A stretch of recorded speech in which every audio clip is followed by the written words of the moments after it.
Assalamualaikum warahmatullahi wabarakatuh. Perkenalkan, nama saya Muhammad Iqbal Rizky, NIM 1840110079. Nah, di sini saya ingin menyampaikan perbedaan antara identitas diri dengan identitas konselor. Nah, saya dari kelompok 1. Langsung saja, identitas diri adalah mengenal dan menghayati dirinya sebagai pribadi sendiri serta tidak tenggelam dalam peran yang dimainkan, misalnya sebagai anak, teman, pelajar ataupun teman sejawat. Nah, identifikasi diri muncul ketika anak muda memilih nilai dan orang tempat dia memberikan loyalitasnya. Nah, bukan sekedar mengikuti pilihan orang tuanya. Orang yang sedang mencari identitasnya adalah orang yang ingin menentukan siapakah atau apakah yang dia inginkan pada masa mendatang. Nah, untuk identitas konselor itu merupakan figur dari seorang yang memberikan layanan dan bantuan kepada klien yang memiliki kriteria tertentu yang meliputi keterampilan, sikap, dan wawasan. Nah, konselor dituntut memiliki pribadi yang lebih mampu menunjang keefektifan konseling. Nah, identitas konselor dalam konteks keilmuan, bimbingan, dan konseling terletak dalam wilayah ilmu normatif dengan fokus kajian utama bagaimana memfasilitasi dan membawa manusia berkembang dari kondisi apa adanya kepada bagaimana seharusnya seorang konselor. Nah, untuk selanjutnya, sifat dasar konselor. Konselor sebagai tenaga profesional memiliki dua fungsi, yakni membimbing dan melakukan konseling. Dalam memberikan layanan bimbingan, konselor memiliki sifat dasar diantaranya mempunyai integritas, terampil, memiliki kemampuan menilai dan memprediksi.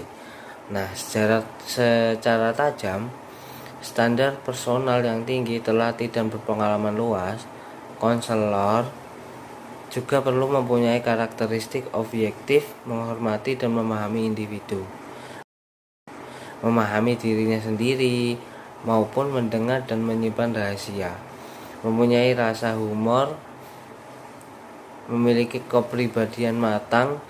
Di samping itu, ada beberapa sifat yang menonjol pada diri konselor. Di antaranya jujur, setia, sehat, berkepribadian baik, dan memiliki filsafat hidup yang mantap. Konselor juga digambarkan sebagai orang yang memiliki sifat-sifat feminim seperti lembut, menyenangkan, suka member, tidak banyak menuntut, dan sebagainya. Oke, untuk selanjutnya akan disampaikan oleh teman saya, yaitu Mbak Sherin. Oke, terima kasih. Assalamualaikum warahmatullahi wabarakatuh. Perkenalkan, nama saya Sherin Himatus Surya, NIM 1840110088. Di sini saya akan meneruskan penjelasan dari Mas Rizky, yaitu dalam pemberian layanan bimbingan, konselor harus memiliki sifat-sifat dasar. Yang pertama adalah mempunyai integritas. Yang dimaksud di sini adalah konselor mampu konsisten dalam memilih tindakan-tindakan ataupun metode-metode dalam proses konseling. Yang kedua, harus terampil. Yang dimaksud terampil di sini mampu terampil dalam berkomunikasi kepada si konseling. Nah, yang ketiga adalah memiliki kemampuan dan keprediksian secara tajam, maksudnya mampu menangkap apa yang dibicarakan si konseli atau mampu menyimpulkan apa yang dibicarakan oleh si konseli. Yang selanjutnya itu standar personal tinggi.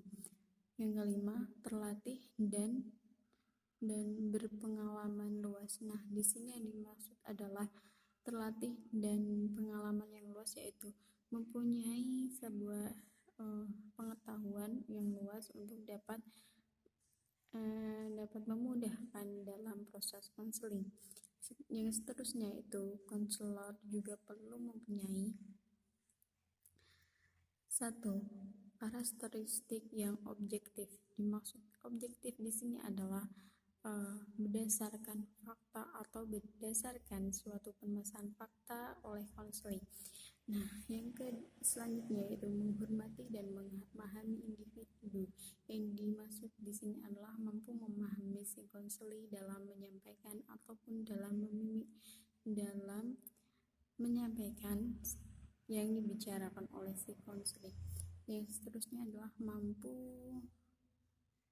mendengar dan menyimpan rahasia. Nah, di sini sangat penting sekali sebagai konselor, yaitu mampu mendengar, dan juga mampu menjaga rahasia si konseling, agar si konseling nyaman dalam berkomunikasi di dalam proses konseling. Yang selanjutnya adalah memiliki kepribadian yang matang. Di sini mempunyai kepribadian yang matang, yaitu seperti pengalaman yang luas dalam ilmu atau metode-metode dalam bimbingan konseling Islam. Selanjutnya adalah beberapa sifat yang menonjol dalam diri konselor. Yang pertama adalah jujur. Di sini yang dimaksud jujur dalam menyampaikan, jujur dalam memberikan sebuah pengarahan. Nah, yang kedua adalah setia. Di sini adalah setia, mampu setia selalu membimbing si konselor tersebut untuk menyampaikan. Nah, yang kedua adalah sehat. Di sini adalah sehat rohani dan juga jasmani. Yang selanjutnya adalah berkepribadian baik. Nah, konselor sangatlah perlu untuk mempunyai sebuah kepribadian baik agar konselor dapat melihat dari sisi baik ataupun sisi buruk kita. Nah, yang selanjutnya adalah memiliki filsafat hidup yang mantap. Yang di sini yang dimaksud adalah memiliki sifat hidup yang mantap adalah mampu mengetahui apa sebenarnya hidup yang sebenarnya. Nah, yang selanjutnya adalah konselor juga digambarkan sebagai orang yang memiliki sifat-sifat feminim. Seperti yang pertama adalah lembut. Karena di sini konselor harus mempunyai sifat-sifat lembut tersebut ya, agar si konseling agar konseling ini dapat menyampaikan secara terbuka permasalahannya. Yang kedua adalah menyenangkan. Yang ketiga adalah suka memberi. Nah, suka memberi di sini adalah yaitu suka memberi dalam sebuah pengarahan untuk si konseling ini biar bisa menjadi lebih baik. Dan selanjutnya adalah tidak banyak menuntut. Dalam arti tidak harus menuntut satu minggu atau 3 hari kemudian kamu harus bisa lebih baik dari ini ataupun sebagainya. Mungkin itu yang bisa saya sampaikan. Materi selanjutnya akan diteruskan oleh Mbak Laili Muhibah. Sekian dari saya. Wassalamualaikum warahmatullahi wabarakatuh. Assalamualaikum warahmatullahi wabarakatuh. Di sini saya Laili Muhibah akan menjelaskan subbab yang ketiga, yaitu perbedaan antara identitas diri dan identitas konselor. Yang pertama, karakteristik identitas diri. Erikson mengatakan bahwa hal yang paling utama dalam mengembangkan karakteristik identitas diri adalah eksperimentasi kepribadian dan peran. Erikson yakin bahwa remaja akan mengalami sejumlah pilihan dan titik tertentu akan memasuki masa penundaan. Pada masa penundaan ini, remaja mencoba peran dan kepribadian yang berbeda-beda sebelum akhirnya remaja mencapai pemikiran yang stabil.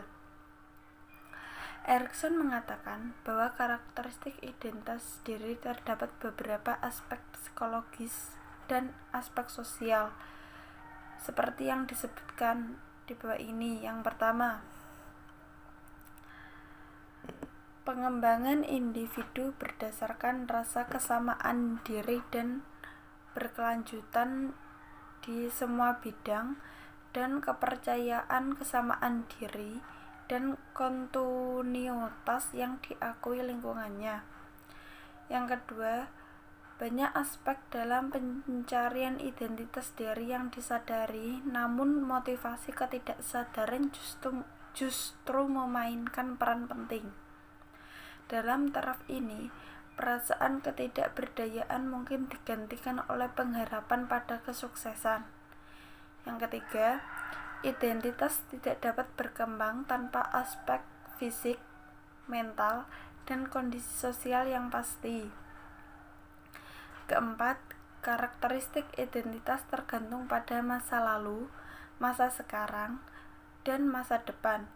Karakteristik tersebut tergantung pada identifikasi masa lalu dan bergantung pada aturan dan model yang ada.